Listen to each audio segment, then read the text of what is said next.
ऐसे बहुत सारे स्टूडेंट्स हैं जो आरबीआई ग्रेड बी 2025 की तैयारी कर रहे हैं। अगर आप भी उनमें से एक हैं, so guys this is going to be a very important video for you.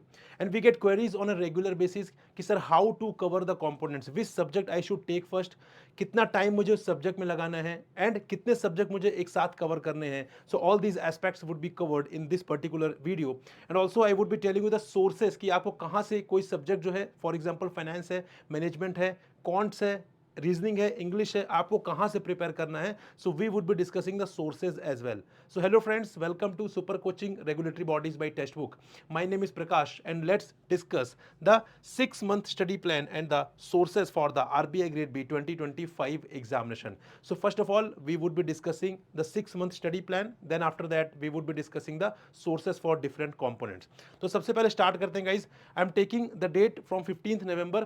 So I am considering that you are starting the preparation from 15th November। तो यहाँ पर basically I have divided 6 months into 4 categories. ठीक है, 1.5 months का पूरा एक period है आपका जहां पर आपको एक कंपोनेंट खत्म करना रहेगा। So 1.5 months, 1.5 months, 1.5 months and this is also 1.5 month, right. तो यहाँ पर बेसिकली आपको 15th May तक का शेड्यूल आई एम गिविंग। तो according to this plan basically if you are proceeding so you would be able to complete the syllabus और उसके साथ साथ आप रिवीजन पर भी फोकस कर पाएंगे।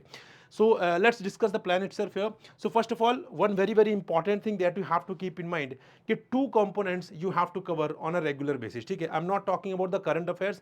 करंट अफेयर्स तो आपको डेली 1 से 1.5 घंटे पढ़ना ही है। ठीक है, apart from the current affairs you have to read 2 components on a regular basis, 1 component from the phase 1 and 1 component from the phase 2, ताकि यहाँ पे आपकी जो प्रिपरेशन है वो इंटीग्रेटेड वे में चले। ऐसा ना हो कि आप फेज 1 की पूरी प्रिपरेशन कर लिया आपने, फेज 2 की प्रिपरेशन ही नहीं हुई, या ऐसा ना हो कि आपने फेज 2 पूरा प्रिपेयर कर लिया, फेज 1 की प्रिपरेशन ही नहीं हुई। होता क्या है, जब 2-3 महीने निकल जाएंगे उसके बाद यू विल फील, आप पैनिक क्रिएट हो जाएगा कि यार मैंने फेज 2 की प्रिपरेशन नहीं करी या मैंने फेज 1 की प्रिपरेशन नहीं करी। अल्टीमेटली टाइम उतना ही लगता है, बट द थिंग इज कि यहाँ पर अपने माइंड को आपको रिलैक्स रखना है and that is why it is very very important to prepare in an integrated manner. And that is why in the schedule here we are discussing कि यहाँ पे आपको बेसिकली जो फोकस रखना है वो एक सब्जेक्ट फेज 1 का रहेगा, एक कंपोनेंट फेज 2 का रहेगा, और करंट अफेयर्स तो आपको यहाँ पे रेगुलर बेसिस पर पढ़ना ही पढ़ना है। ठीक है, डेली आपको 1 घंटे 2 घंटे करंट अफेयर्स डेली पढ़ना है and also you have to read the newspaper on a regular basis. Newspaper की हैबिट जरूर डालिए guys. Newspaper is not such कि आप सिर्फ एग्जामिनेशन पॉइंट ऑफ व्यू से पढ़ रहे हैं, आपका नॉलेज भी एनरिच होगा, आपको बहुत सारी चीजें पता चलेंगी, आपका एक अपना ओपिनियन डेवलप होगा which is very very important in the phase 2 descriptive writing as well as in the interview part. So for that आपको अभी से न्यूज़पेपर पढ़ना चालू कर देना चाहिए।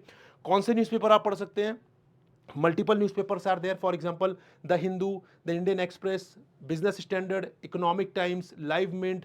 ठीक है, काफी अच्छे अच्छे न्यूज़पेपर हैं, इनमें से कोई भी एक न्यूज़पेपर पढ़ लीजिए। You are not suppose to read more than one newspaper. ठीक है, at this point of time just focus on one newspaper, read the editorial section, read the economy section. ठीक है, जो भी इंटरनेशनल न्यूज़ है थोड़ा उसका आइडिया रखिए, एडिटोरियल बहुत इंपॉर्टेंट है, उसको बहुत अच्छे तरीके से कवर करिएगा। Now let's discuss the plan की how you have to proceed for next 6 months। So starting from 15th November, so from 15th November till 31st December 2024, the period of 1.5 month, what you will do, you will complete the reasoning part, right? Daily on a regular basis you would be completing the reasoning part. Then after that on the same day you would be starting the management also। तो यहाँ पे reasoning और management आप simultaneously start कर लीजिए। ठीक है, और यहाँ पे यू वुड टेक रफली 1.5 months to complete this component. तो आप अगर यहाँ पे 4 to 6 hours के बीच में भी ऑन एन एवरेज बेसिस आप दे रहे हैं, then you would be able to complete the reasoning and the management part in 1.5 month। ठीक है, यहाँ पर आप आराम से कर सकते हैं। करंट अफेयर्स आपको डेली पढ़ना है, बट स्टार्ट फ्रॉम द दिसंबर। ठीक है, दिसंबर मंथ से ही स्टार्ट करिए, दिसंबर मंथ के ही करंट अफेयर से स्टार्ट करिए। So that would be beneficial for you. So if you are starting preparation from 15th November, तो आपके पास 15 डेज का गैप रहेगा जहां पे आपको करंट अफेयर्स नहीं पढ़ना है, from 15th November to 30th November। तो वहां पर you can mostly focus on the reasoning and the management part. And if I am saying कि यहाँ पे मैनेजमेंट पार्ट आपको पढ़ना है, इफ आई एम सेइंग यहाँ पे रीजनिंग पार्ट आपको करना है, so that means it involves completion of topic as well as the objective part, that is the MCQ part for the reasoning and the descriptive part for the management also. So management जब भी आप खत्म करेंगे हर topic के बाद, what you have to do for every topic, once you complete that topic you have to attempt the questions, you have to give the mock test for that particular topic, and you have to practice answer writing. Model answer you can write, and you can also basically focus on the previous year papers. Then I will conclude here कि यहाँ पे you have completed these components। सिर्फ पढ़ना is important नहीं है, पढ़ने के बाद प्रैक्टिस करना, previous year questions, topic wise previous year questions आपको यहाँ पे अटेम्प्ट करना है। अगर आप इस प्रैक्टिस को फॉलो कर रहे हैं, बिलीव मी बहुत ज़्यादा कॉन्फिडेंस आपको आ जाएगा आफ्टर 1.5 मंथ जब आप ये पूरा कंपोनेंट खत्म कर रहे होंगे, ठीक है।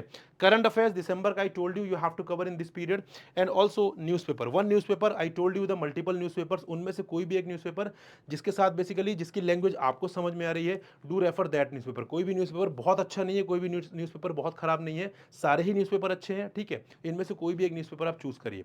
Then moving on to the second period, that is 1st January to 15th of February 2025, that is again 1.5 month period.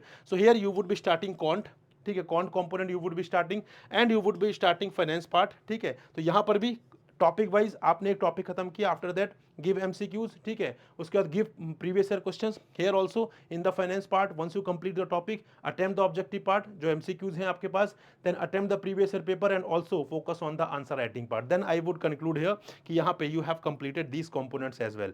Then in this period you will be reading the current affairs of January and February, ठीक है।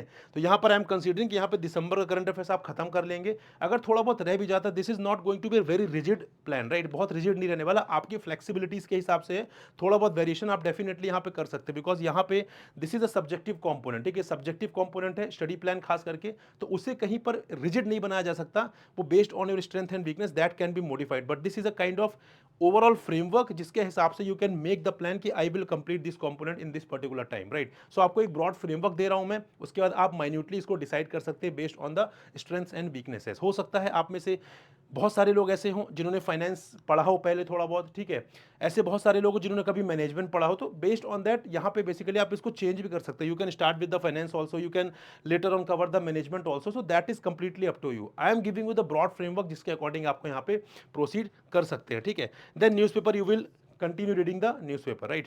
Then moving on to the third period, that is from 16 February to 31st March 2025, here you would be revising the reasoning plus can't, ठीक है। यहां पर reasoning और जो can't आपने पढ़ा है, क्योंकि बहुत इंपॉर्टेंट है, हम टॉपिक करके भूल जाते हैं, हम टॉपिक करके हम छोड़ देते हैं, and this is the biggest mistake that we commit.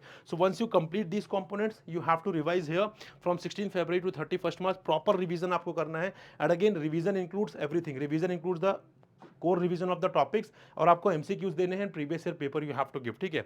Here you will be focusing on the ESI component, right. अभी आपके पास सफिशिएंट टाइम है, so you would be focusing on ESI as well, and same as the management as the finance you have to focus on the answer writing as well and the objective part भी।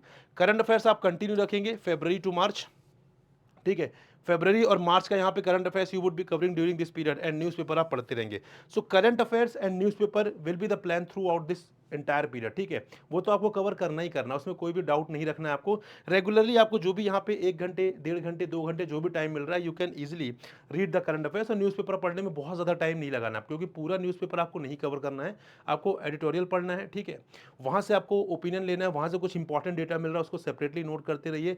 Economics जो economy वाला page होता है basically वो आपको वहाँ पे cover करना है। इंटरनेशनल न्यूज़ थोड़ा बहुत आपको ब्रीफ आइडिया होना चाहिए, वो कवर कर लीजिए। स्टेट न्यूज़, लोकल न्यूज़, ये सब पढ़ने की कोई ज़रूरत नहीं है, फ्रंट पेज पढ़ लीजिए, एडिटोरियल पढ़ लीजिए, ठीक है। देन उसके बाद अपना economy page and international page, इतना आपने पढ़ लिया तो उतना सफिशिएंट रहेगा। Moving on to the fourth period, that is from 1st April to 15th May 2025, again you will continue the revision of quant and reasoning, क्योंकि ये वो कंपोनेंट है गाइस जहां पर जो बच्चे फेज 1 क्लियर नहीं कर पाते हैं, कॉन्ट और रीजनिंग उसमें बहुत बड़ा बेसिकली कहीं ना कहीं रोल प्ले करता है। कॉन्ट और रीजनिंग का कट ऑफ नहीं क्लियर कर पाते, समटाइम्स होता है कि ओवरऑल कट ऑफ आप क्लियर कर लेते हैं, बट कॉन्ट और रीजनिंग का जो इंडिविजुअल सेक्शनल कट ऑफ है वो नहीं क्लियर होता है, and that is why I am mostly focusing on the quant and reasoning. Now आपके मन में क्वेश्चन रहेगा, सर व्हाट अबाउट इंग्लिश, ठीक है। इंग्लिश तो आपने कहीं जिक्र ही नहीं किया, बिल्कुल नहीं किया, क्योंकि इंग्लिश में आपको ऐसी कोई डेडिकेटेड प्रिपरेशन की बहुत ज़्यादा जरूरत नहीं है। There you can adopt a reverse engineering approach, where you can refer the MCQs, where you can refer the previous year questions directly, and then you can practise the English part. तो वहाँ पे बहुत ज़्यादा requirement नहीं है। But अब आप में से ऐसे कुछ एक्सपीरियंस हो भी सकते हैं जिसका कॉन्ट बहुत स्ट्रांग होगा, उनकी इंग्लिश काफ़ी वीक होगी। You can replace that, you can replace the quant here, you can add English here, ठीक है। So that is why that this is what I told you basically कि this is the basically overall plan, ये overall framework है। अब आप अपनी strengths और weakness के हिसाब से इसको यहाँ पे मॉडिफिकेशन कर सकते हैं, ठीक है, उसमें कोई भी दिक्कत नहीं है। देन यहाँ पे बात करें, here you have to revise the finance and management. ऐसा नहीं कि सिर्फ फेज 1 का ही रिवीजन करना है, फेज 2 का भी रिवीजन आपको यहाँ पे करना है। So here you would B revising the finance and management part, ठीक है। एंड यहाँ पे करंट अफेयर्स तो कंटिन्यू करेंगे, अप्रैल और मई के आप करंट अफेयर्स पढ़ेंगे, एंड देन द न्यूज़पेपर वो कंटिन्यू रखना, ठीक है। सो this is the plan for next 6 months. 6 month आप इस तरीके से प्रोसीड करिए। नोटिफिकेशन इस बीच अगर आ गया तो ठीक है, फिर आपका प्लान थोड़ा सा चेंज करेंगे, अगर नहीं आया तो ये प्लान चलेगा, इसके बाद फर्दर रिवीजन वाला जो प्रोसेस है वो कंटिन्यू करेंगे and we would add the full length mock test later, ठीक है। उसका plan I would disclose little later when we get some clarity regarding the next year's notification, but meanwhile if you are starting the preparation this can be the perfect plan for you, so you can make some modifications based on your strengths and weaknesses. Clear? So this is the 6-month study plan. Now moving on to the second part, that is sources, ki how to prepare if you are doing self preparation, if you are preparing on your own. So what are the sources that you can adopt for the preparation of phase 1 component and the phase 2 component? So let's discuss them one by one. So guys, first of all, the general awareness, phase 1 general awareness, very important. You know the importance of current affairs. It is a 80 marks paper in the phase 1 of the RBI grade B examination, and this is the deciding component कि आप phase 1 clear कर रहे हैं नहीं कर रहे। बहुत हद तक यहाँ पर substantial जो यहाँ पे वेटेज होता है, substantial जो यहाँ पे बेसिकली प्रोबेबिलिटी होती है वो करंट अफेयर्स की ही होती है कि वहाँ पर आप अच्छा परफॉर्म करके फेज 1 क्लियर कर पाते या नहीं कर पाते। So here you can see the breakup of the current affairs. यहाँ पर मैं आपको एक आइडिया देना चाहता था कि यहाँ पर this is the breakup of the current affairs कि these all are the areas from where current affairs are asked in the RBI grade B examination. Schemes हो गया, रिपोर्ट्स हो गया, मार्क्स यहाँ पे फ्लक्चुएट हो सकते हैं क्योंकि रिसेंटली यहाँ पे ट्रेंड भी चेंज कर रहा है आरबीआई, ठीक है, जहाँ पर रिपोर्ट्स का कवरेज ज़्यादा कर दिया था उन्होंने फेज 2 में, स्कीम्स का कंपैरेटिवली कम कर दिया था। तो यहाँ पे I am just telling you the areas here, schemes हो गया, reports, RBI notifications, press releases and annual report, then union budget and economic survey, then ESI and finance current affairs and the other current affairs, ठीक है। So these all are the areas in the phase 1 current affairs. So यहाँ पर basically phase 1 current affairs में ये सारे के सारे areas हैं। Sources की बात करें गाइस तो यहाँ पर हिंदू, ठीक है, I have just mentioned here Hindu, यहाँ पर you can read the Indian Express also, Live Mint also, ठीक है, Business Standard also, Economic Times also, that is up to you. तो I have just given the reference of one newspaper कि this is the newspaper that you will be starting from today onwards, और जब भी आप preparation start करेंगे तो वही newspaper आपकी यहाँ पर काम आएगी प्रिपरेशन के लिए। Secondly for the RBI related जो अपडेट्स हैं, आरबीआई नोटिफिकेशंस हो गए, प्रेस रिलीजेस हो गए, जो भी आरबीआई रिपोर्ट रिलीज करती है उन सारे रिपोर्ट्स के लिए you can visit basically RBI website, ठीक है। आरबीआई की वेबसाइट में आपको सारी चीज़ें बहुत डिटेल मिल जाएंगी, एंड यहाँ पे जो वेटेज है, यहाँ पे जो कवरेज है आरबीआई रिलेटेड अपडेट्स का वो लगातार बढ़ता जा रहा है in phase 1 also and in phase 2 also. So आपको उस चीज़ पर बहुत अच्छे तरीके से कमांड बना के रखना है। Number third is PIB, friends, very important. Again PIB से you would be able to cover the important schemes, जो इंपॉर्टेंट ईएसआई करंट अफेयर्स है, जो इंपॉर्टेंट फाइनेंस करंट अफेयर्स हैं, that you can cover from the PIB itself, ठीक है। PIB से आप अच्छे से उन्हें कवर कर सकते हैं, खास करके जो गवर्नमेंट के इनिशिएटिव्स है with respect to the economics, with respect to the finance, with respect to the government schemes, वो आप काफ़ी अच्छे से यहाँ पे पीआईबी में कवर कर सकते हो। तो these are the sources which you can refer for the preparation of phase 1 current affairs. Moving on to the quantitative aptitude, so quantitative aptitude के लिए you can refer either doctor RS Agarwal और अरुण शर्मा, ठीक है, दोनों ही बुक्स बहुत अच्छी हैं, ठीक है, दोनों ही बुक्स बहुत अच्छी हैं, लेकिन यहाँ पर आपको कोई एक ही रेफर करनी है। Either you can refer this doctor RS Agarwal जो कि बहुत ही बेसिक से चीज़ों को स्टार्ट करती है, अगर आपका लेवल है so you can refer the Arun Sharma, लेकिन यहाँ पे दोनों बुक्स मत रेफर करिएगा। And keep one thing in mind that कि यहाँ पे जो बुक्स है बेसिकली ये बुक सिर्फ किसी एक एग्जाम को टारगेट नहीं करे, ठीक है, बहुत सारे एग्जाम्स के लिए है, तो जेनरिक हो सकती हैं। So after getting the conceptual clarity here from these books, what you have to do, you have to give the mocks related to RBI grade B examination, and also you have to focus on the previous year paper. Very important guys, for all the components when you complete any topic, after that you have to focus on the previous year paper, वो बहुत important है, ठीक है, उसको आपको नहीं miss करना है, तभी आपको पता चलेगा कि एक्चुअल आपका लेवल क्या है, ठीक है, तभी आपको पता चलेगा बेसिकली कि आप सही डायरेक्शन में जा रहे हैं, सही ट्रैक पर है या नहीं है। So these are the sources for the quantitative aptitude. Moving on to the sources of reasoning ability, वहां पर आप डॉक्टर RS अग्रवाल की modern approach to verbal and non-verbal reasoning you can refer, but again I would suggest the same, this is not for basically RBI grade B examination only, multiple examination cater करती है। So what you have to do after getting conceptual clarity from the book, you have to give the mock questions based on the requirement of the RBI grade B examination, and also you have to give the previous year paper so that you can understand the requirement and the demand of the examination. Otherwise क्या होगा, आपको लगेगा मैंने तो पढ़ा है लेकिन exam में मुझसे क्वेश्चन नहीं हो रहे हैं, दिस इज द रीजन कि आपने उस लेवल तक की प्रिपरेशन नहीं की है, ठीक है। Moving on to the English part, वैसे I told you English part के लिए you can adopt a reverse engineering approach, जहां पर आपको डायरेक्टली क्वेश्चंस देने हैं, डायरेक्टली आपको यहाँ पे प्रीवियस ईयर पेपर देने हैं, based on that you would B preparing the component, ठीक है। लेकिन यहाँ पे ऐसे लोग हैं जिनकी इंग्लिश बहुत वीक है, जिन्हें लग रहा है कि सर मुझे समझ में बिल्कुल नहीं आती, for that they can refer this book, SP Bakshi, अच्छी बुक है यहाँ पर, सो इसकी हेल्प से you can prepare. But again I would suggest कि अगर आपकी इंग्लिश डिसेंट है, ठीक है, बहुत ज़्यादा अच्छी नहीं है, बहुत ज़्यादा खराब नहीं है, तो you can refer the reverse engineering approach, ठीक है, along with the previous year paper, वो तो मैंडेटरी है ही आपके लिए। Then moving on to the phase 2 की बात करें यहाँ पे, तो फेज 2 कंपोनेंट के लिए मैनेजमेंट की अगर हम बात करें यहाँ पे, तो मैनेजमेंट पार्ट के लिए यहाँ पे you can refer the principles and practices of management by L M Prasad, ठीक है, that's a very decent book, बहुत अच्छी बुक है। लेकिन यहाँ पे एक चीज़ आपको याद रखनी है, पूरी की पूरी बुक आपके लिए इंपॉर्टेंट नहीं है। तो जब भी आप कोई बुक रेफर कर रहे हैं तो पूरी की पूरी बुक आप यहाँ पर ना रेफर करें। बुक के साथ साथ बेसिकली यहाँ पर सिलेबस देखें आप, ठीक है, you have to watch the syllabus, you have to see the syllabus, you have to see all the topics of the syllabus, और वही टॉपिक्स आपको इन बुक से कवर करने हैं। अदरवाइज ये बुक्स अपने आप में काफ़ी बल्कि है, सारी की सारी बुक्स पढ़ने बैठ जाएंगे तो it is a very time consuming process. And second is the for the ethics part, basically business ethics and corporate governance by BN Ghosh, this you can refer, this is also a good book. And same principle, same logic that I told you with respect to the LM Prasad, वो आपको यहाँ पर भी follow करना है। And previous year paper सदाबहार चीज़ है, वो तो आपको मिस ही नहीं करना है फॉर एवरी कॉम्पोनेंट, ठीक है। Moving on to the finance part, and finance part comprises two parts, that is static part and the current part, ठीक है।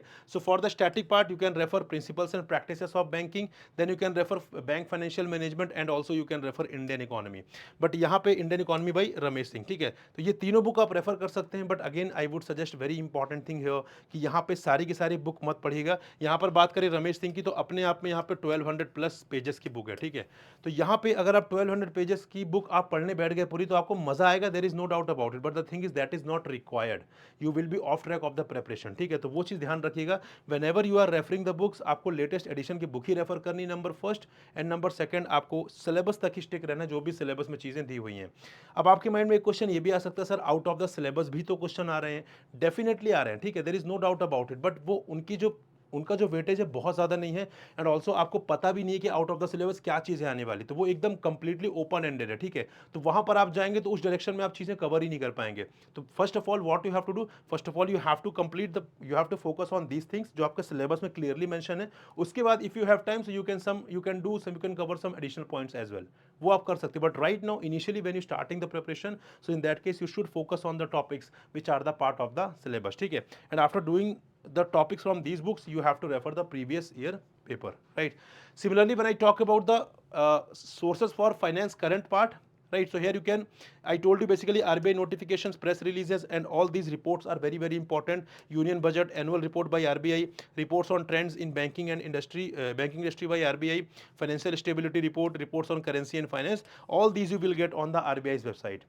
So for the finance current part, RBI website is a very very crucial resource that you have to refer. ये सब कुछ आपको मिल जाएगा, union budget नहीं मिलेगा, economic survey नहीं मिलेगा, ठीक है, वो आप अलग से आपको मिल जाएगा, गूगल करेंगे तो you can simply get the government source जहां से आप इसको डाउनलोड कर सकते हैं, और either you can refer union budget and economic survey from the PIB as well. उसके अलावा ये सारी चीज़ें you will get on the RBI's website, ठीक है। एक न्यूज़पेपर आपको यहाँ पे डेफिनेटली हेल्प करेगा, एंड PIB आपको हेल्प करेगा, और यहाँ पे जो एक न्यूज़पेपर है that can B Live Mint, that can be Hindu, तो वो आपको यहाँ पे हेल्प करने वाला है। Clear? Moving on to the ESI part, तो ESI में भी again two components are there, दो सब कंपोनेंट है, number first is static and number second is current. यहाँ पे करंट का वेटेज थोड़ा ज़्यादा है comparatively, if we compare that with the finance part, तो यहाँ पे ESI में जो वेटेज है करंट पार्ट का वो थोड़ा ज़्यादा है, बट यहाँ पे स्टैटिक पे आपकी कमांड होना बहुत ज़रूरी है, बिकॉज यहाँ पे स्टैटिक का भले वेटेज कम है बट बहुत इंपॉर्टेंट है। डिस्क्रिप्टिव में लगभग इक्वल का वेटेज है, तो डिस्क्रिप्टिव में आपको फोकस करना है whenever you write the answer as well, तो वहाँ पे आपको कॉम्बिनेशन एक ब्लेंड करके लिखना पड़ता है अपना आंसर, ठीक है। आप ऐसे नहीं लिख सकते एकदम रैंडम, आपको अपना आंसर ब्लेंड करके लिखना पड़ेगा, स्टैटिक और करंट को कंबाइन करके, राइट। तो if I tell you about the static sources, तो Ramesh Singh is a very good book, तो same book you can refer for the finance static part, and same book you can refer for the ESI static part, ठीक है। But again I would suggest one thing कि stick to the syllabus first, उसके बाद आपने syllabus खत्म कर लिया, then you can go for the some additional topics, but ऐसा मत करिए कि इनिशियली आप ओपन एंडेड एडिशनल टॉपिक्स की तरफ जा रहे हैं, आपने सिलेबस ही कंप्लीट नहीं किया, वो आपके लिए बेसिकली एक डिफिकल्ट सिचुएशन हो सकती है। सो यहाँ पे इकोनॉमिक एंड सोशल इश्यूज है, तो इकोनॉमिक्स के लिए you can refer this, and social issues के लिए you can refer this social problems in India by Ram Ahuja, ठीक है। सबसे पहली बात लेटेस्ट एडिशन आपको रेफर करना है, and number second important thing is कि यहाँ पर बेसिकली आपको पूरी की पूरी बुक नहीं पढ़ना है, you have to stick to the syllabus, जो भी टॉपिक्स वहाँ पर मेंशन है, and after that you have to give the previous year paper. Then उसके बाद बात करें यहाँ पे सोर्सेज फॉर करंट की ESI करंट अफेयर्स की, तो यहाँ पर बेसिकली ESI करंट अफेयर्स के लिए you can refer the PIB, a very good source. Then one newspaper, ठीक है, कोई भी न्यूज़पेपर जो हमने डिस्कस किया था उनमें से कोई भी एक न्यूज़पेपर आपको पढ़ना है, and along with that you have to focus on the previous year papers. This is very very important, right? So this is the source for the phase 2 ESI current part. Now moving on to the descriptive English. तो descriptive English की बात करें तो descriptive English की जो preparation है that you can do from the newspaper itself. I told you कि you have to read the editorial part, वहां से आपका एक आइडिया डेवलप होगा, वहां से आपका एक ओपिनियन डेवलप होगा, that would help you in the descriptive writing part in तीनों पेपर में, ठीक है, चाहे डिस्क्रिप्टिव इंग्लिश हो, चाहे फाइनेंस हो, फाइनेंस मैनेजमेंट हो, चाहे ESI हो, सब में यहाँ पे हेल्प करेगा। तो यहाँ पे बेसिकली आपको जो न्यूज़पेपर आप पढ़ेंगे, ठीक है, प्राइमरी सोर्स तो आपका न्यूज़पेपर ही होने वाला है। तो जो भी यहाँ पे फाइनेंस से रिलेटेड, इकोनॉमिक्स से रिलेटेड, सोशल इश्यूज से रिलेटेड जो भी एडिटोरियल है वो काफ़ी इंपॉर्टेंट बन जाते हैं आपके लिए, एग्जाम में उनके आने की प्रोबेबिलिटी थोड़ा सा ज़्यादा होती है। तो न्यूज़पेपर तो आपको कंटिन्यू पढ़ना ही है, ठीक है, एडिटोरियल तो आपको करना ही है। एडिटोरियल पढ़ के you can try to write in your own words, तभी आपकी प्रैक्टिस होगी यहाँ पे ऐसे लिखने की, तभी आपकी प्रैक्टिस होगी यहाँ पर रीडिंग कॉम्प्रीहेंशन की प्रैक्टिस करने में, ठीक है। और साथ में आप वहाँ पे प्रेसी की प्रैक्टिस कर सकते हैं, whatever editorial you are reading, basically you can try to summarise it in your own words, ठीक है। तो उसकी हेल्प से आप प्रेसी राइटिंग भी कर सकते हैं। साथ ही साथ जो बेसिक जो गाइडलाइंस है with respect to the essay, precis and reading comprehension, वो भी आपको क्लियर होनी चाहिए। अगर वो क्लियर है तो डेफिनेटली आप उसको बहुत अच्छे तरीके से इंप्लीमेंट कर पाएंगे। grammarly.com यूज करिए, ताकि जो भी स्पेलिंग मिस्टेक्स आप कर रहे हैं, जो भी आप यहाँ पे बेसिकली ग्रामेटिकल मिस्टेक्स कर रहे हैं, that can be highlighted from the grammarly.com। Then word limit, again word limit, लेकिन अभी इतना जल्दी फोकस मत करिए वर्ड लिमिट पर, अभी वर्ड लिमिट पर इतना ज़्यादा फोकस मत रखिए। इनिशियली आपको प्रैक्टिस करनी है आंसर राइटिंग की, एक बार वो प्रैक्टिस हो गई उसके बाद फिर ऑटोमेटिकली वर्ड लिमिट तो आप कर ही लेंगे, ठीक है। Evaluation is very very important part guys, gate your answer evaluated, ठीक है। डिस्क्रिप्टिव राइटिंग चाहे किसी भी कंपोनेंट की हो, get your answer evaluated from the mentor, from the expert, किसी से भी जिसको इस सब्जेक्ट का आइडिया है। Evaluation is very very important, ठीक है, for the descriptive component. And then avoid grammatical and spelling errors, तो धीरे धीरे करके when you keep practising the things, तो वो धीरे धीरे करके ऑटोमेटिकली कम हो ही जाएंगी, right. So these all are the sources and the plan that we have discussed with respect to the 6 month study plan. And friends, अगर आप यहाँ पे प्रिपरेशन खुद से कर रहे हैं, so I have already mention the sources, लेकिन अगर आपको यहाँ पे मेंटोरशिप चाहिए, आपको ऐसा चाहिए कि सर यहाँ पे हम रिसर्च नहीं करना चाहते हैं, ठीक है, क्योंकि research is a very time consuming process, there is no doubt about it, we just want material so that we can start preparing from those materials. So yes, definitely we have the option that, so we have started this foundation course, that is RBI Grade B 2025 लक्ष्य batch. तो ये हमारा foundation course है। So after joining the foundation course, the books that we have mention, फिर आपको उनको refer करने की जरूरत नहीं पड़ेगी, ठीक है, क्योंकि you will get the notes here, you will get the MCQs here, you will get the descriptive writing component here, you will be get basically live classes here, one on one mentorship मिलेगी आपको, interview guidance programme, so each and everything would be covered here. Then इसके बाद if you are become a part of the course, then after that you are not suppose to think anything beyond that, ठीक है। You will gate each and everything from phase 1 till your selection. But guys, this can B one of the best platform. Why I am saying this, based on the two very very important features, that is live classes. अब आप बोलेंगे sir live classes तो सभी provide करते हैं, definitely सब करते हैं, बट यहाँ पे हमारा जो पर्पज है, हमारा जो इंटेंशन है लाइव क्लासेस का, वो सिर्फ सिलेबस कंप्लीट करना नहीं है, आपके नॉलेज को एनरिच करना है, ठीक है, आपको बेसिकली फाउंडेशन को स्ट्रॉन्ग करना है, ताकि यहाँ पे चीज़ें ऐसी हो सके जो आपके लाइफ टाइम काम आए। ऐसा नहीं कि बस आपने एग्जाम क्लियर कर आपको नॉलेज ही नहीं रहेगा, आप भूल गए वो सारी चीज़ें, ठीक है। आपके बेसिक जो फाउंडेशन है उसको स्ट्रॉन्ग करेंगे, ताकि वो नॉलेज हमेशा आपके साथ रहे, and that is available with you, and that would be helpful for you throughout your life, ठीक है। तो यहाँ पर बेसिकली यहाँ पे लाइव क्लासेस में knowledge enrichment plus foundation building पर हम काम करेंगे, along with the syllabus completion, वो तो करेंगे ही करेंगे, ठीक है। That is why I am saying कि this is one of the best platform. Second important feature is one on one mentorship. तो ये दो ऐसे फीचर है जिसके बेसिस पर मैं बोल रहा हूँ कि this is one of the best platform. इसके अलावा जो चीज़ें हम प्रोवाइड कर रहे हैं, नोट्स, MCQs, डिस्क्रिप्टिव राइटिंग, वो भी टॉप नॉच क्वालिटी के हैं। यहाँ पे होता क्या, generally I have seen multiple guidance programme, वहाँ पर बेसिकली बच्चों के साथ ग्रुप कॉल होता है, जहाँ पर सारे बच्चों से एक साथ क्वेरी पूछी जाती है, और बहुत सारे स्टूडेंट्स होते हैं हेजिटेट करते हैं, ठीक है। सो दैट इज़ वाई उनकी क्वेरी जो है वो रिजॉल्व होती ही नहीं है। So that is why we have develop this mechanism of one on mentorship, जहाँ पर आप होंगे और आपके साथ मेंटोर होगा, ठीक है। Then you can ask whatever you want to ask, फिर आपको कोई भी रोकने वाला नहीं है, यू विल नॉट हेजिटेट, ठीक है there. So that is why we have develop this. So based on this I am saying कि this is one of the best platform. Guys, if you are a serious aspirant, this is the perfect time as well to start the preparation. अभी start करिए अगर आप serious aspirant हैं तो, right. The link of the course is given in the description, and friends, I can understand the pain point of the students as well, because I have been high student for 6+ year for the civil services examination and for different examination as well.